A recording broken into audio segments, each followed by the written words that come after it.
సమాధి రాయి ఏమైందట? బొర్లింపబడిందట. బొర్లింపబడిన అది ఏమైంది? పగిలిపోయింది, పక్కకు పోయింది. పక్కకు పోయిన రాయి మీద ఎవరు కూర్చున్నారు? దేవదూతలు కూర్చున్నారు. ఇప్పుడు నేను అడుగుతున్నాను, ఎంతకాలం నుంచి మీరు క్రైస్తవులంటే? ఇంచుమించు మేము 5 years నుంచి అనేవారు ఉన్నారు, 10 years అనేవారు ఉన్నారు, 11 years ఆ లిస్టులో నేను ఉన్నారు, 20, 30, 40 ఉన్న ఆశ్చర్యపోకూడదు ఉన్నారు. ఇప్పుడు నేను ఒక క్వశ్చన్ అడుగుతున్నా, రాయి ఎందుకు బొర్లింపబడింది? మేము ఏం కదండి అప్పుడు అంటాం, గొడవ లేకుండా. నేను మరలా అడుగుతున్నా, సమాధి రాయి ఎందుకు బొర్లింపబడింది? దాచబడిన దేహాన్ని దాచిన రాయి మరలా ఎలా తొలగింపబడింది?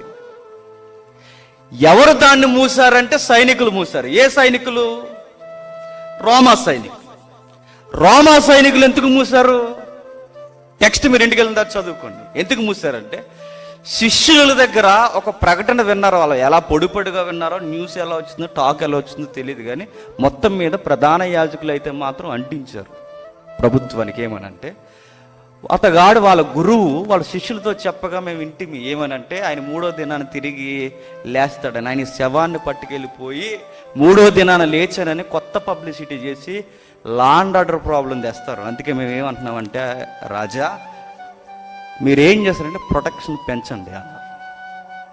ఇంకా అవసరమైతే బెటాలియన్ సిద్ధించండి, మా మనుషులను కూడా పంపుతాం. ప్రధాన యాజకుల యొక్క మనుషులు వచ్చారట, రోమా సైనికులు వచ్చారట, అందరూ కలిసి బండేసి మూసేశారు. ఎందుకు బండేసి మూసారంటే శవం పట్టుకెళ్ళిపోకూడదని వాళ్ళ ఆలోచన. ఇప్పుడు నేను నెక్స్ట్ క్వశ్చన్, మన క్వశ్చన్, ఇప్పుడు మన ప్రశ్న ఏంటంటే, రాయి ఎందుకు బొర్లింపబడింది? చెప్పండి. ఇలాంటి అడగండి అంటారు గొడవ లేకుండా. ఎందుకు? ఫస్ట్ నేను ఒక 2 ఆప్షన్లు ఇస్తాను చెప్పాను. ఒకటి, రాయి క్రీస్తు పునరుద్ధానాన్ని తట్టుకోలేక పగిలిపోయింది, దాని గర్భం. ఇది ఫస్ట్ ఆన్సర్. 2, క్రీస్తు శక్తికి తాకలేని అది అంతకుముందే జరిగింది ఏంటంటే దేవదూతే తొలగించేసి దాని మీద కూర్చుంది. ఇది 2. 3, ఆ రాయికి మాకు ఏ సంబంధం లేదు. ఇది మన పాయింట్. ఇప్పుడు చెప్పండి, ఈ మూడిట్లో ఏది? ఏంటి? బైబిల్ మనదే, పక్కోళ్ళు కాదు. మన క్రైస్తవులుగా మన బైబిల్ మనకు తెలియకపోతే ఇంక సిగ్గండి, చచ్చిపోవాలి నన్ను అడిగితే. ఈ మేడ మీద దూకేసే కాదు. నేను చెప్తున్నా, రాయి ఎందుకు బొర్లింపబడింది? ఎందుకు బొర్లింపబడింది అంటే వాళ్ళు ఎస్కాట్ పెంచారు. ఎందుకు? శవాన్ని అట్టుకెళ్ళిపోతారని. బొర్లింపబడిన రాయి ఎందుకు తొలగింపబడింది? 2 ఆప్షన్లు. 1, ప్రభు పునరుద్ధానంతో తొలగిపోయింది. 2, దేవదూతే తొలగించి రాయి మీద కూర్చుంది. 3, మాకు సంబంధం లేదు. ఏది? మనకు తెలిసింది ఏంటి చెప్పనా? మనకు బాగా మైథాలజీ లాగా నాటికిపోయింది. మీరు ఇమేజెస్ చూడండి, కొన్ని చర్చిల్లో, కొన్ని వీడియోస్లో, కొన్ని కార్టూన్ వీడియోస్లో పెడుతుంటారు, ప్రభు రాయి ఇలా తొలగించి బయటకు వచ్చాడని.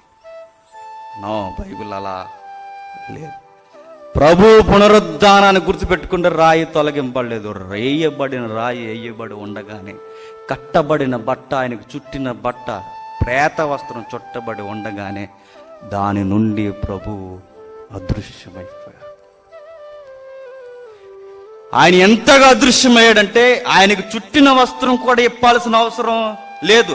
వస్త్రమే ఇప్పాల్సిన అవసరం లేనప్పుడు బండ తొలగాల్సిన అవసరం అంతకన్నా లేదు. మరి బండ ఎందుకు తొలగించారు? ఎవరు తొలగించారు? దేవదూతలు. దేవదూతలు ఎందుకు తొలగించాయి? అన్ని క్వశ్చన్లే మనం. ఎందుకు తొలగించాయంటే, ఎందుకు తొలగించాయి చెప్పనా? మరలా ప్రతి ఏడాది సమాధుల దగ్గరికి వెళ్లకుండా తొలగించాయి.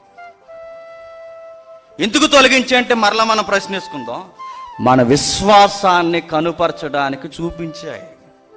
ఏమని చూపించిందో తెలుసా? మీరు ఎదుగుతున్నది ఎవరు అనామకుడిని కాదు, మీరు ఎదుగుతున్నది ఎవరినో కాదు, మీరు ఎదుగుతున్నది పక్కా అడ్రస్ దూత చెప్తుంది, సిలువేసి చంపేసిన వ్యక్తిని. ఆయన పేరు యేసు. యేసుక్రీస్తుని మర్డర్ చేశారు. ఈ ప్రభుత్వమే మర్డర్ చేసిందన్నారు. దేవదూత అంత స్వయంగా ఈ ప్రభుత్వమే చంపేసింది. చంపేసిన యేసుక్రీస్తుని మీరు ఎదుగుతున్నారు, అవునా? వారి ముఖాల్లో కంగారు అవునట్టుగానే ఉంది. ఎవరిది? స్త్రీలది. అయితే ఇలా రండి. మరి సైనికులు అడ్డగించలేదంటే అడ్డగించిన చచ్చారు అప్పటికే. ఎవరు సైనికులు? వాళ్ళు అడ్డగించేదేట్టుగా. ఎవరు వణుకుపోయారంటే సైనికులు వణుకుపోయారు. ఎవరు నిలబడ్డారంటే చెప్పండి, భలే ఉంటుందన్నమాట, విశ్వాసం నిలబడ్డారు.